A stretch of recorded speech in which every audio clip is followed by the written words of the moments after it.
شاید کوئی 4 کی ٹولی ہے، تو آپ فرمانے لگے لو جماعت ہؤلاء علی قارئ واحد، اگر میں سب کو ایک قاری کے پیچھے کھڑا کر دوں تو کتنا اچھا ہوگا. کوئی 4 ہے 5 ہے جدا جدا پڑھ رہے. تو اس کے بعد آیت جاری کر دیا کہ آج کے بعد اکٹھی تراویح پڑھی جائے گی اور ایک قاری صاحب جو ہے وہ تراویح پڑھائیں گے. تو مسجد بھر گئی. تراویح باجماعت روزانہ اب شروع ہوئی، کیونکہ رسول اللہ صلی اللہ علیہ وسلم نے تو 2 دن پڑھی یا 3 دن.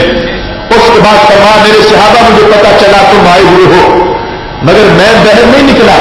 خشیت ان یکتب علیکم، مجھے ڈر تھا کہ میں روزانہ پڑھوں گا تم پہ واجب ہو جائے گی.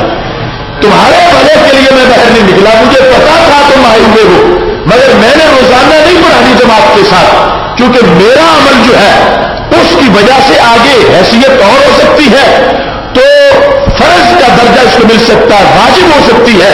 اور واجب اور فرض کی جو پابندی ہوتی ہے بہت طرح کی ہوتی ہے. اس واسطے فرمایا میں نہیں آیا، لیکن جو پڑھے گا اس کے سارے گناہوں کو بخش دیا جائے گا. اب جب جماعت شروع ہوئی، جماعت مسجد نبوی شریف میں تراویح کی شروع ہوئی تو عہد حضرت عمر رضی اللہ تعالیٰ عنہ میں شروع.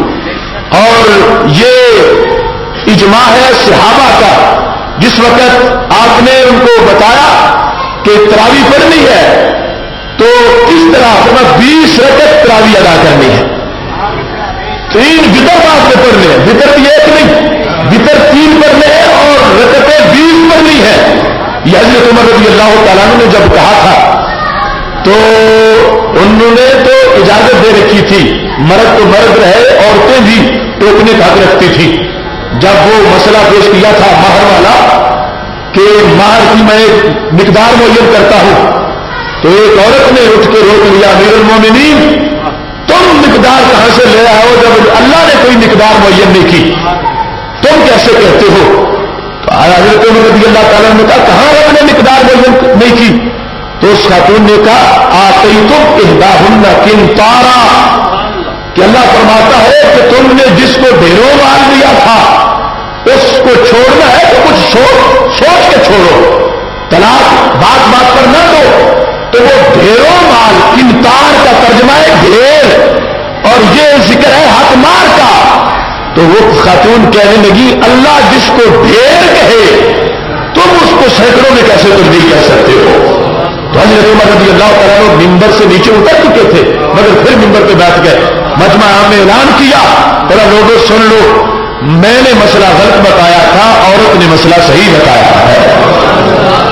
یہ حق پرستی تھی، اتنی اجازت دے رکھی تھی.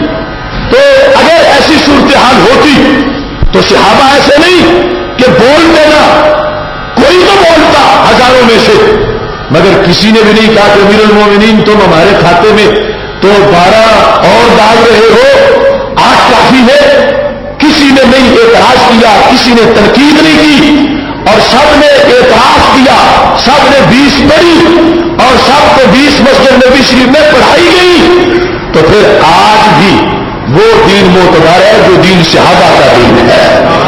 اس میں اس طرح کی کوئی گنجائش موجود نہیں تھی، بلکہ چاروں اماموں میں سے کوئی امام ایسا نہیں کہ جس نے 8 رکعت تراویح کا قول کیا. نہ کوئی صحابہ میں ہے، نہ کوئی تابعین میں ہے، نہ کوئی تبع تابعین میں ہے. پوری امت کا اتفاقی مذہب ہے کہ تراویح جو ہے وہ 8 رکعت ہے، 20 رکعت ہے، اور 8 رکعت وہ قیام اللیل تہجد ہے، وہ تراویح نہیں ہے. اب اس پر امت کا اتفاق رہا. میں نے 1998 میں اس بارے میں ایک کتاب کا لکھا تھا، اور وہ اب میں اس کی ضرورت محسوس کر رہا تھا کہ پھر اس طرف لوگوں کو متوجہ کیا جائے. آپ کو وہ ستار سے مل جائے گا، یہ وہ کتاب کیا ہے. 1998 میں جب میں نے لکھا تو میں اس وقت یہ ثابت کیا کہ آج رکعت تراویح کی عمر جو ہے وہ 129 سال ہے، اور 20 رکعت تراویح اس وقت سے ہے جب سے صحابہ پڑھ رہے تھے. 8 رکعت کی عمر جو ہے وہ صرف 129 سال 1998 میں. اب 2008 ہے تو عمر آپ کے ساتھ ہے اس کی. ہم وہ تراویح پڑھتے ہیں جو تراویح صحابہ کرام کے زمان میں پڑھی، بلکہ پچھلے دنوں حجاز مقدس میں ایک کتاب چھپی جس کتاب کے اندر مسجد نبوی شریف کی ہر سال کی ڈیٹیل دی گئی کہ اس میں تراویح کیسے ادا کی جاتی رہی، اور وہ نبی علیہ السلام کے عہد زرعی کے بعد صحابہ کرام علیہ رضوان سے لے کر بعد تک لکھی گئی، اس کا نام یہ ہے التراویح اکثر من الف عام فی مسجد نبوی صلی اللہ علیہ وسلم، کہ 1000 سے زائد سالوں کا ریکارڈ کہ مسجد نبوی شریف میں تراویح کیسے ادا کی گئی، یہ اس کتاب کا موضوع ہے۔ تو اس میں ایک سال بھی ایسا نہیں ذکر کیا گیا کہ جس میں 8 رکعت کا کوئی وجود ملتا ہو۔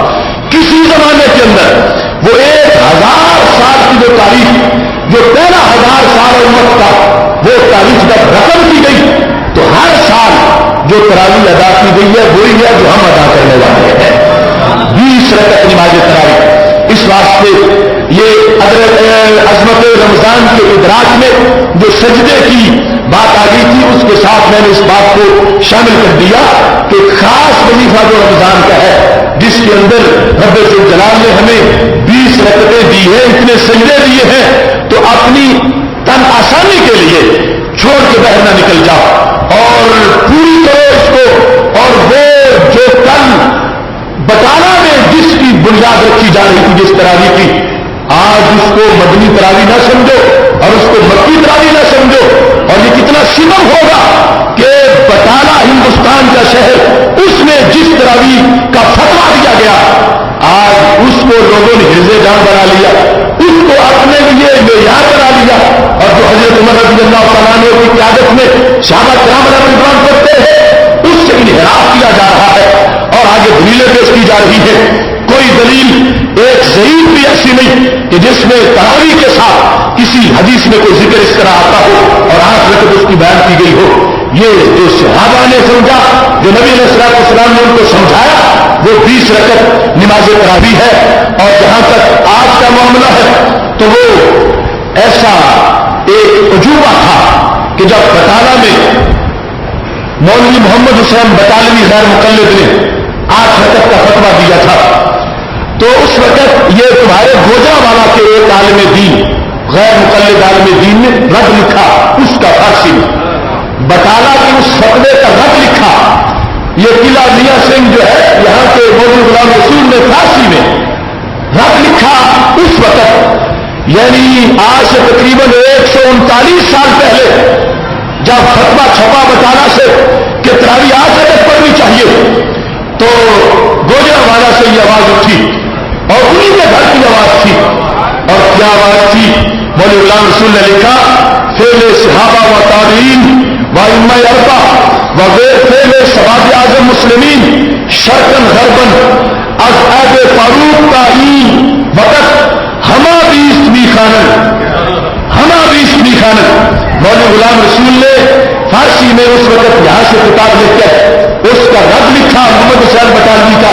اگرچہ دونوں کا مسئلہ ایک تھا، مگر سچی بات کبھی نکل جاتی ہے، وہ سچی بات آج بھی وہ رسالہ ملتا ہے فارسی میں، اس میں لکھا کیا؟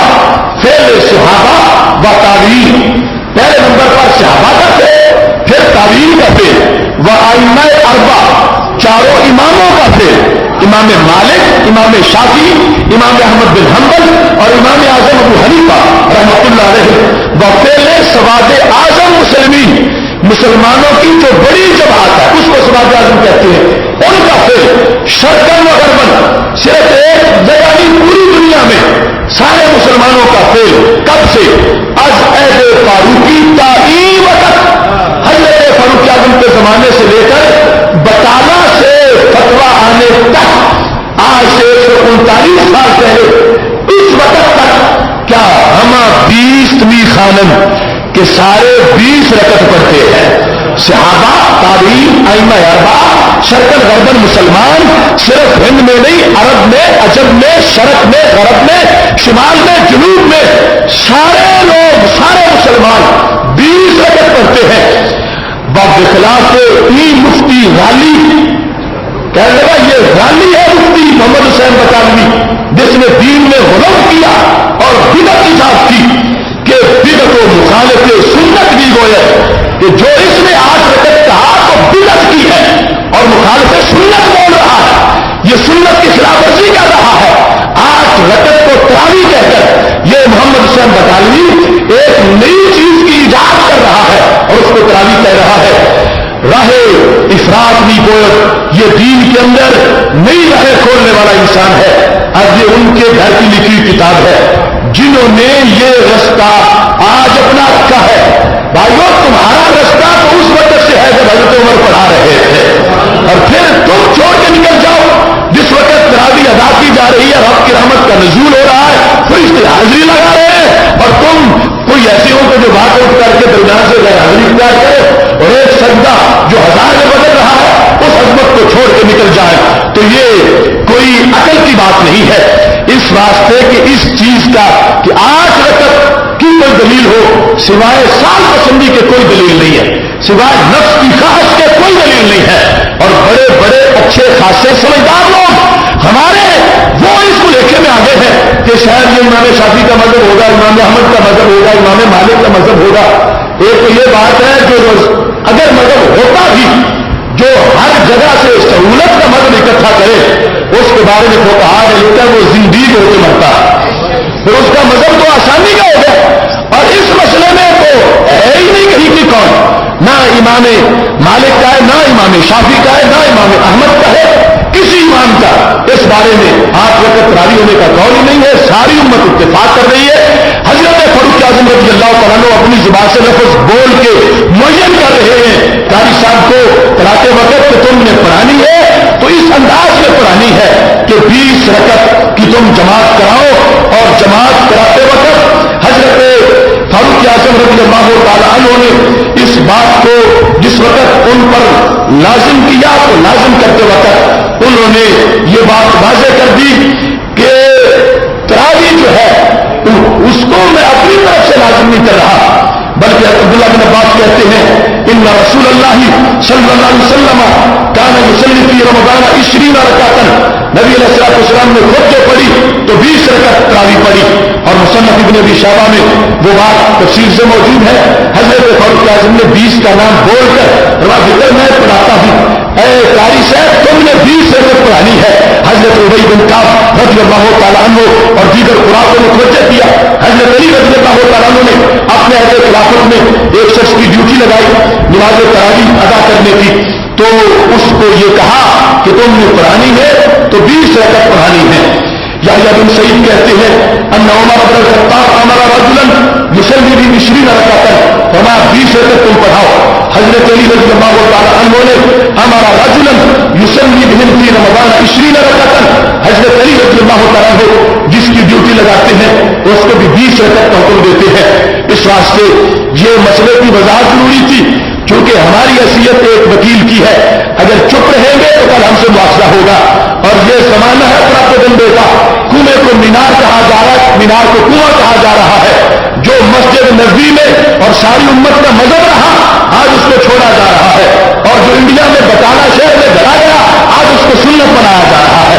تو ایسا ظلم روا نہیں رکھا جائے گا.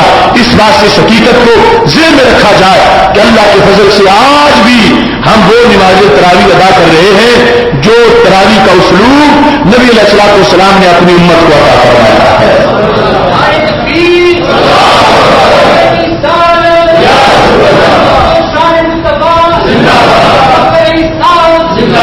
تو یہ ضروری ہے علیکم بسنتی وسنت الخلفاء الراشدین المہدیین.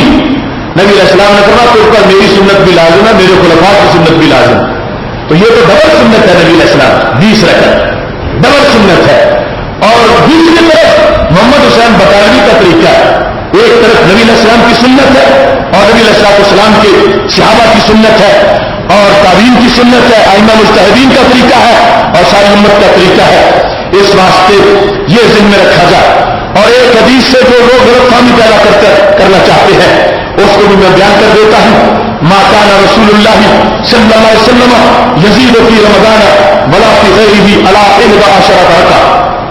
یہ 11 رکعت والی حدیث بیان کر کے لوگ کہتے ہیں کہ 3 وتر ہو گئے 8 تراویح ہو گئی 11 رکعت.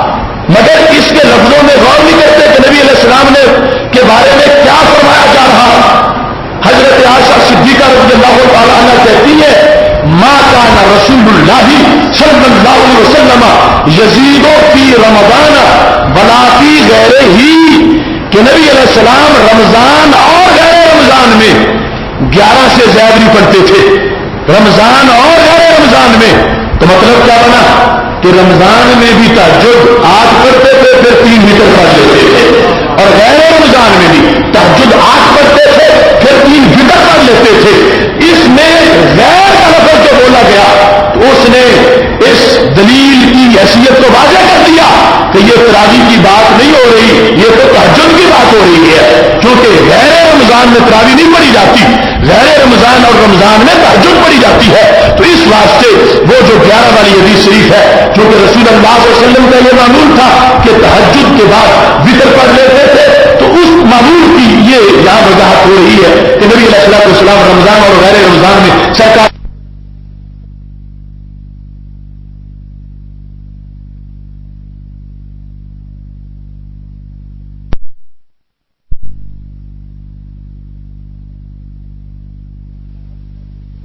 تراویح ہے. تو تراویح کے بارے میں ایسی کوئی چیز نہیں ہے، اللہ کا فضل ہے کہ رب ذوالجلال نے ادراک دیا ہمیں رمضان کی عصمت کا، اور پھر سجدوں کی کثرت کا یہ ہمیں طریقہ بھی دے دیا ہے کہ اور نوافل نہ بھی پڑھ سکے. یہ جو ایک مسلسل روٹین سے عمل جاری ہوتا ہے، یقیناً روزانہ جو شخص 20 رکعت ادا کر رہا ہے، اللہ کی طرف سے اس کے لیے رحمتوں کے خزانے کھولے جا رہے ہیں. محترم سامعین حضرات، رمضان المبارک میں صرف سجدے کی عظمت ہی نہیں، سجدے کے سوا باقی بہت سی نعمتیں ہیں جن کو رب ذوالجلال نے رمضان المبارک میں بندے کے لیے عام فرما دیا ہے. اور اتنا خصوصی کرم کیا ایک انسان پر، جب محبوب علیہ الصلوۃ والسلام ذکر کر رہے تھے 3 طرح کے لوگوں کا، رحمہ عنہ رجلا، اس بندے کا کچھ نہ رہے، اس بندے کا کچھ نہ رہے. کون؟ ذکرت عنہ فلم یصلی علیہ، میرا نام لیا گیا تو اس نے مجھ پہ درود نہیں پڑھا صلی اللہ علیہ وسلم. ذکرت عنہ فلم یصلی علیہ، میرا ذکر ہوا، اس نے صلی اللہ علیہ وسلم نے کوئی درود شریف نہیں پڑھا، وہ بندہ ہلاک ہو جائے. اب یہاں سے یہ مطلب بھی ثابت ہو رہا ہے کہ یہ جو لوگوں نے قانون بنا رکھا ہے کہ 11 بجے درود پڑھنے کی دلیل کیا ہے، 12 بجے درود پڑھنے کی دلیل کیا ہے، زور سے پہلے پڑھنے کی دلیل کیا ہے، جمعے کے بعد پڑھنے کی دلیل کیا ہے، سرکار تو ان ساری چیزوں کو مسترد کر رہے ہیں کہ درود ہے ہی ایسا کہ جب بھی میری یاد آ جائے پڑھنا لازم ہو جاتا ہے.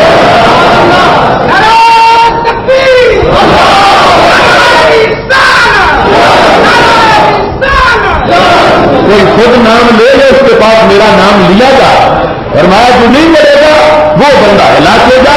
محمود علیہ الصلوۃ والسلام رحمت ہے، مگر اس کو اس لیے جھنجھوڑ رہے ہیں کہ تو کتنی رحمتوں سے محروم ہو رہا ہے، مجھ کو درود پر تاکہ تیرے لیے اللہ رحمتوں کے دروازے کھول دے. دوسرے نمبر پر رسول اللہ صلی اللہ علیہ وسلم نے ارشاد فرما دیا کہ اس بندے کو وہ رحمت سے دور ہو گیا. کون؟ دفع رمضان، کہ اس کے ہوتے ہوئے رمضان آیا، صحیح سلامت تھا، رمضان آ گیا، ثم منسلخ تھا، اور پھر رمضان گزر گیا. رمضان آیا بھی ہے، رمضان گزرا بھی ہے. قبل ان یغفر لہ، مگر ابھی تک اس بندے کو بخشا ہی نہیں گیا. رمضان پائے اور بخشش نہ کروا سکے، فرمایا وہ بندہ راندا ہوا ہے، وہ رحمت سے دور ہٹا دیا گیا ہے. تو یہ احساس دلایا میرے محبوب علیہ الصلوۃ والسلام نے کہ اگر زندگی میں رمضان مل جائے تو اس رمضان کی قدر کرو. قدر کیا ہے؟ قدر یہ ہے کہ عید آنے سے پہلے پہلے بندے کے سارے گناہ بخشے جا چکے ہوں. چاند جو شوال کا ہے اس کے طلوع ہونے سے پہلے پہلے اگر سارے گناہ انسان کو بخشے گئے ہیں تو پھر اس نے تقاضے پورے کر لیے، پھر اس نے رمضان کی قدر کی ہے. اور اگر نہیں کہ سرکار فرما تو یہ تو محروم انسان ہے کہ جس کو یہ مقام ملا تھا کہ تھی رمضان کے دن تھے، بہت عبادات تھی، ہمہ جہت عبادات تھی، کچھ بھی کرتا بہت کچھ اس کو مل جاتا، اس کے گناہ جھڑ جاتے. اشرا رحمت میں مالا مال نہ ہوا تھا، اشرا مقصد میں مالا مال ہو جاتا، اگر وہاں بھی نہیں ہو سکا تو پھر 10 دن جہنم سے آزادی کے بھی رکھے ہوئے ہیں، ان میں بھی جہنم سے آزاد ہو جاتا۔ تو فرمایا جو اس طرح نہیں کر رہا اس کو خود اس نے اپنے آپ کو رحمت سے دور کر لیا ہے۔ تو خلاصہ یہ تھا کہ میری امت رمضان کی قدر کرے اور رمضان کے اندر وہ کام کرے جو بندے کو جنت میں لے جانے کا سبب بن جائے۔ تیسرے نمبر پر فرمایا وہ بندہ بھی رحمت سے دور ہو گیا کون سا؟ ادرک ابواہ عندہ، جس نے اپنے والدین کو پایا عند الکبر، بڑھاپے میں فلم یدخلہ الجنہ، اور اس کے والدین نے اس کو جنت میں داخل نہیں کیا، نسبت والدین کی طرف کی، فلم یدخلہ الجنہ، کہ جس نے والدین کو بڑھاپے میں پا لیا مگر اس کے والدین نے اس کو جنت میں داخل نہیں کیا، تباہ وہ ہو جائے جو داخل نہیں ہوا۔ تو مطلب کیا بنا کہ بڑی سہانی گھڑی تھی، بڑا اچھا موسم تھا، والدین زندہ تھے، بوڑھے تھے، تو ان کو غنیمت جانتا، ابر کرم سمجھتا، ان کو رحمت کی نشانی سمجھتا، ان کو گھر میں رحمت کا حوالہ سمجھتا اور ان کی خدمت کرتا تو جنت میں داخل ہو جاتا۔ نبی علیہ الصلوۃ والسلام کے الفاظ بڑے عجیب ہیں، اس کی طرف نسبت نہیں کی کہ یہ جنت میں داخل ہو جاتا، ورنہ اس کے والدین اسے جنت میں داخل کر دیتے، ان کی شان یہ کر دی کہ وہ ہے سبب بن جائیں گے تجھے جنت میں لے جانے کا، جب بوڑھے ہو چکے ہیں اور تم ان کی خدمت کرو گے تو وہ تمہیں جنت میں لے جائیں گے۔ اور اتنا بڑا ذریعہ تھا، دونوں مل گئے بڑھاتے ہیں، اب اس نے خدمت نہیں کی اور جنتی نہیں بن سکا۔ تو نبی علیہ الصلوۃ والسلام فرمانے میں اس بندے کا بھی بڑا افسوس ہے کہ اس نے قیمتی وقت پایا تھا مگر اس نے وہ قیمتی وقت ضائع کر دیا اور اس کا صحیح فائدہ اس انسان کو میسر نہیں آ سکا۔ سید عالم نور مجسم شفیع معظم صلی اللہ علیہ وسلم نے رمضان المبارک کی جن عظمتوں کا اظہار کیا اور جن کے تقاضے عظمت کو سمجھنے سے ذہن میں روشن ہوتے ہیں، وہ میرے محبوب علیہ السلام کا وہ فرمان ہے جس کو ابن ابی دنیا نے اپنی کتاب میں روایت کیا ہے کہ رسول اللہ صلی اللہ علیہ وسلم فرما رہے تھے لو یعلم العباد، اگر بندوں کو پتہ چل جائے، اگر بندوں کو پتہ چل جائے ما فی رمضان، کہ رمضان میں ہے کیا، رمضان میں کیا ملتا ہے، رمضان بندے کو کیا دیتا ہے، اگر دنیا والوں کو یہ پتہ چلتا ہے تو پھر فَتَمَنَّتْ أُمَّتِي أَن يَكُونَ رَمَضَانَ السَّنَةَ كُلَّهَا، پھر میری امت دعائیں مانگتی ہے اللہ ایک مہینہ نہیں سارے سال کو رمضان بنا دے، سارا سال رمضان ہو۔ اگر پتہ چل جائے کہ رمضان میں ملتا کیا ہے، یعنی انکشاف ہو جائے، انسان آنکھوں سے ملتا دیکھ لے جو یقیناً ملتا ہے، ایمان بالغیب ہے ہمارا، لیکن اگر پتہ چل جائے کہ دن کو کیا ملتا ہے، رات کو کیا ملتا ہے، سحری کو جب کھاتا ہے تو فرشتے سر پہ کھڑے ہو کے دعائیں مانگتے ہیں اور بندے کے لیے برکت چاہتے ہیں، پھر روزہ شروع ہو جاتا ہے، نماز پڑھ لیتا ہے فجر کی اور کام کاج میں لگ جاتا ہے، مصروفیت ہوتی ہے، وہ موبائل نیکی ہے، سانس بھی نیکی ہے، سانس کو تسبیح بنا دیا گیا، ہڈیاں تسبیح کر رہی ہے، تھک کے سو گیا نماز کے ٹائم کو بچا کر تو پھر بھی نیکی مل رہی ہے۔ اگر مل پتہ چلے کہ جب دن روزے میں گزار کے شام کے وقت افطاری کرتے وقت جب افطاری کو پہنچتا ہے تو اسے کیا ملتا ہے، اور اگر اس کو یہ پتہ چل جائے رات کو تراویح میں کیا ملتا ہے تو پھر فرمایا میری امت یہ تمنا شروع کر دیتی کہ اے اللہ رمضان صرف مہینہ نہیں ہونا چاہیے، ہمارا پورا سال ہی رمضان بنا دے۔ محترم سامعین حضرات، سید عالم نور مجسم شفیع معظم صلی اللہ علیہ وسلم نے یہ انداز دیا، صحابہ کے اندر شوق پیدا کیا، بلکہ باقاعدہ بشارت کے الفاظ ہے کہ نبی علیہ الصلوۃ والسلام رمضان کی بشارت دیتے تھے صحابہ کو، صحابہ خوشخبری ہو رمضان آ گیا ہے، اور بشارت دیتے تھے اور اتنا شوق پیدا کرتے تھے۔ محبوب علیہ الصلوۃ والسلام فرماتے تھے اطاکم رمضان سید الشہور، صحابہ تمہارے پاس رمضان آیا ہے، مہینوں کا سردار آ گیا ہے، سید الشہور فمرحبا بہ واہلا، خوش آمدید رمضان، مرحبا تجھے، اہلا و سہلا، یہ الفاظ بول رہے ہیں نبی اکرم نور مجسم صلی اللہ علیہ وسلم رمضان کے استقبال میں، مرحبا بہ واہلا، تو اجنبیوں کے پاس نہیں آیا، رمضان تو اپنوں کے پاس آیا ہے، اپنوں کے پاس آیا ہے، تیری قدر ہوگی، تیری قدر پہچانی جائے گی، تیرا حکم مانا جائے گا۔ تو یہ رسول اللہ صلی اللہ علیہ وسلم کا انداز ہے۔ آپ نے اتنا شوق پیدا کر دیا امت کے اندر کہ اگر پتا چل جائے تو اب اگر بندہ یقیناً سرکار کے جملوں پہ یقین رکھنے والا ہے، سرکار کو تو پتا ہے نا کہ وہ کیا چیز ہے کہ جس کا بندے کو پتا چل جائے تو تمنا کرے کہ سارا سال رمضان بن جائے۔ تو جب نبی علیہ السلام کو پتا ہے اور وہ جو پتا ہے اس کا تقاضا یہ بنتا ہے کہ امت تمنا کرے کہ سارا سال رمضان بن جائے، تو پھر اس سے یہ ثابت ہوتا ہے کہ نبی علیہ السلام ہر مہینے میں یہ شوق پیدا کرنا چاہتے ہیں کہ جب چاند طلوع ہو، چاند دیکھ کے بندہ تصور کرے کہ کب رمضان کا چاند طلوع ہونے والا ہے۔ اس واسطے سید عالم نور مجسم شفیع مرسل صلی اللہ علیہ وسلم کے بارے میں یہ لکھا ہے، کان یدعو ببلوغ رمضان، نبی علیہ السلام بلوغ رمضان کی دعائیں مانگتے تھے۔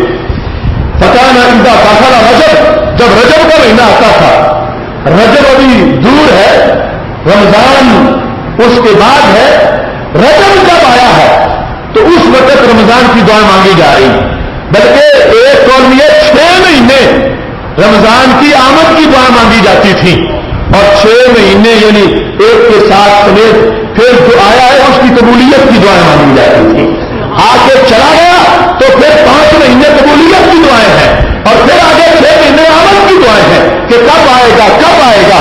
رسول اللہ صلی اللہ علیہ وسلم یہ کہا کرتے تھے جب رجب کا مہینہ آ جاتا تھا، اللہم بارک لنا فی رجب و شعبان وبلغنا رمضان، اے اللہ رجب میں بھی برکتیں دے اور شعبان میں بھی برکتیں دے اور رمضان تک ہمیں پہنچا دے۔ رمضان کے بارے میں بلوغ کا لفظ بول لیتے کہ ہمیں رمضان دے اور نہ رمضان میں پہنچا دے۔ رمضان کے لیے امت تڑپ گئی ہے، رمضان کا شوق پیدا کرنے کے لیے یہ عظمت ظاہر کی۔ نبی علیہ الصلوۃ والسلام نے دعاؤں میں یہ دعا رکھی کہ رجب کو برکت دے دے، شعبان آگے ہے اس کو بھی برکت دے دے، اے اللہ یہ دونوں سلامتی سے گزرے اور پھر ہمیں سلامتی سے رمضان عطا فرما دے۔ سید عالم نور مجسم شفیع معظم صلی اللہ علیہ وسلم کے انہی مقدس ترامیم کی وجہ سے پھر امت میں یہ بات موجود رہی کہ سید عالم نور مجسم شفیع معظم صلی اللہ علیہ وسلم کے دیے ہوئے یہ فرمان ان سے آگے نور پھوٹتا رہا۔ ایسے ایسے معمولات ہیں صوفیاء کے، محدثین اور فقہا کے کہ رمضان کی قدر و قیمت پہ پورے پورے خطبے لکھے، قصیدے لکھے، شانیں لکھی اور یہ ظاہر کیا کہ مہینوں میں اللہ نے سردار مہینے کو کیا شان عطا فرمائی ہے۔ ایک بہت بڑے عارف کا یہ کلام ہے، کہنے لگے عطا رمضان مزرعۃ العباد، عطا رمضان مزرعۃ العباد لتطہیر القلوب من الفساد، کہتے ہیں رمضان آ گیا یہ لوگوں کی کھیتی ہے، مزرعہ ہے، لتطہیر القلوب من الفساد، فساد جو سال میں دل میں پیدا ہو گیا تھا اس فساد سے دلوں کو ستھرا کرنے کا رب نے سیزن عطا فرمایا ہے۔ یہ رمضان کی آمد پہ نغمہ پڑھا جا رہا ہے، عطا رمضان مزرعۃ العباد لتطہیر القلوب من الفساد فأد حقوقہ قولا وفعلا وزادک فَاتَّقِذُوا لِلْمَعَادِ، فرمایا اس کا حق ادا کرو، قول کے لحاظ سے بھی اور فعل کے لحاظ سے بھی، اور اس کو ذخیرہ بنا لو آخرت کے دن کے لحاظ سے، معاد کے لیے جب قبروں سے اٹھو گے تو نبی علیہ الصلوۃ والسلام کا فرمان ہے یُعْرَفُونَ بِرِیَاحِ أَفْوَاهِهِمْ، حشر کا میدان ہوگا، لوگ جو روزے دار ہوں گے وہ اپنے منہوں کی خوشبو سے پہچانے جائیں گے۔ ادھر روزے دار ادھر شہید کا تازہ خون بہ رہا ہوگا، لونہ لون الدم وریحہ ریح المسک، رنگ خون والا ہوگا اور خوشبو کستوری والی ہوگی، اور روزے دار جدھر سے گزرے گا فرمایا اطیب من الریح المسک، کستوری سے کہیں زیادہ عمدہ خوشبو عطا کر دی جائے گی۔ یہ شوق دلایا گیا رمضان کا، فمن ترى الحبوب وما سقاها ناظمن یوم الحساب، بڑی عبرت کے اشعار ہیں، کہتے ہیں کہ جس بندے نے کیا کیا زارع الحبوبہ، بیج کاشت کو کیا، بیج کاشت کیا، لیکن وما سقاہا، پھر پانی نہیں دیا. بیج کاشت کیا مگر پانی نہیں دیا. تب وہ نادمن یوم الحصادی، جب کٹائی کا دن ہوگا تو کبھی افسوس ملتا رہے. وہ عید کا دن حصاد، فصل کاٹا جاتا ہے تو وہ کاٹتا ہے جو بیج بو کے پھر پانی نہیں دیتا ہے، اور جو بیج نہیں بوتا اسے بھی کچھ نہیں ملتا، اور جو بیج کاشت کر کے پھر پانی نہیں دیتا اسے بھی کچھ نہیں ملتا. عید کے دن اسے کچھ ملے گا کہ جس نے آج بیج کاشت کیا بھی ہے، روزانہ تراویح نفل تلاوت سجدے سے رمضان کی اس فصل کو پانی بھی دے رہا ہے. یہ رمضان کی عظمت ہے، اس کے تقاضے ہیں. اور پھر بالخصوص اس حدیث پر اپنی بات کو ختم کرنا چاہتا ہوں کہ سید عالم نور مجسم شفیع معصوم صلی اللہ علیہ وسلم نے 3 اشخاص کا ذکر کیا، اور وہ ذکر اس طرح تھا کہ 2 ان میں سے شہید ہو گئے اور تیسرا بچ گیا. 2 شہید ہو گئے، تیسرا ابھی باقی ہے. تینوں ایک ہی کیٹیگری کے تھے، یعنی پہلے کراس پہلو کے تقوی کے، ایک جیسی نمازیں، روزے، حج، جہاد، لیکن 2 فوت ہو گئے، تیسرا زندہ رہا، اور زندہ اتنا رہا کہ اس کو رمضان کا مہینہ بھی مل گیا، اور اس کے بعد وہ فوت ہو گیا. اب اس وقت تیسرا فوت ہوا تو رسول اللہ صلی اللہ علیہ وسلم کے سامنے تینوں کا ذکر کیا گیا. ایک حدیث ایک جمعہ میں نے بیان کی تھی 2 کے لحاظ. ایک شخص فوت ہوا، کس طرح شہید ہوا، اور دوسرا ایک جمعہ بعد، ہفتہ بعد ایک جمعہ بعد، یعنی 7 دن بعد، کیونکہ حدیث شریف میں 7 دنوں کا نام جمعہ ہے، ہفتہ نہیں ہے. ایک شہید ہو گیا اور دوسرا ایک جمعہ بعد چارپائی میں فوت ہو گیا. تو صحابہ نے اس کے لیے دعا مانگی ہے، اللہ اس کو اپنے بھائی کے مقام پہ پہنچا جو ایک جمعہ پہلے شہید ہو گیا. نبی علیہ السلام نے فرمایا دعا تم نے صحیح نہیں مانگی، تم اس کو اس کے ساتھ ملانے کی دعا کر رہے ہو، اور اس نے جو بعد میں نمازیں پڑھی ہیں ان کا تمہیں پتہ نہیں. اس میں اور اس میں اتنا فرق ہے جتنا زمین و آسمان میں فرق ہے. حالانکہ وہ پہلے شہید ہوا، اس سے پتا چلتا ہے نا بندے کی زندگی قیمتی کتنی ہے. صرف ایک جمعہ 7 دن پہلے سے زائد ملے ہیں. تو نبی علیہ السلام نے بولا تم اچھی دعا مانگ رہے ہو کہ جو پہلے ہی اونچا ہے تم کہتے ہیں اللہ اس کو دوسرے کے ساتھ ملا دے جو نیچے ہے. جو شہید ہوا تھا اس کو وہ درجہ نہیں ملا جو رب الجلال نے اس کو 7 دنوں کی نمازوں میں درجہ عطا کروایا. لیکن یہ ابھی اس سے جڑا یہاں پر قصہ 3 کا، 2 پہلے دنیا سے چلے گئے اور تیسرا بعد میں، اور تیسرے کو رمضان المبارک کی لمحات بھی مل گئے. تو یہاں بھی لوگوں کو یہ دعا میں انداز تھا کہ اللہ اس کو ان کے ساتھ عطا فرما دے جو پہلے شہید ہو گئے دنیا سے چلے گئے ہیں. اس مقام پر میرے محبوب علیہ الصلوۃ والسلام نے یہ لفظ بولے علیسا صلی بعدہما، کیا اس میں ان کے بعد نمازیں نہیں پڑھی؟ قضا و قضا صلاۃ تک کتنی نمازیں؟ وہ ادرک رمضان فصامہ، اس کے روزوں کو تم نہیں دیکھ رہے کہ جو فوت ہو چکے تھے ان کو اس سال کے روزے نہیں ملے اور اس کو ملے ہیں پھر فوت ہوا ہے. فرمایا ان کو ایک کیٹیگری میں شمار نہ کرو. رمضان کا مل جانا زندگی میں ایک زائد رمضان کا کہ وہ 2 تو چلے گئے ان کو رمضان نہیں ملا، اس کو ایک زائد ان کے مقابلے میں ایک اور رمضان مل گیا ہے. اس کی وجہ سے کیا نتیجہ کیا ہے؟ یہ منصب ہے میرے محبوب علیہ السلام کا کہ سب کے درجات سرکار کی نگاہ کے نیچے ہے. جنت اونچی بڑی ہے اور ہر درجہ 500 سال کا ہے، اور جتنی قرآن کی آیتیں ہیں اتنے جنت کے درجے ہیں، اور وہ آسمانوں کے پار ہے، 7 آسمانوں کے پار. اور پھر وہ اونچی کتنی ہے، لیکن جتنی بھی اونچی ہے میرے محبوب کی نگاہ کے نیچے واقع ہے. یہ منصب ہے سرکار کا. اب پورا خلاصہ نکال کے دینا چاہتے ہیں کہ جو 2 پہلے تھے وہ کہاں گئے، جو رمضان کے روزے رکھ کے فوت ہوا یہ کہاں گیا. حضرت نے کہا تھا نا اتنا عجب بلندی جنت پہ کس لیے؟ دیکھو تو صحیح بھیک کس عالی گھر کی ہے.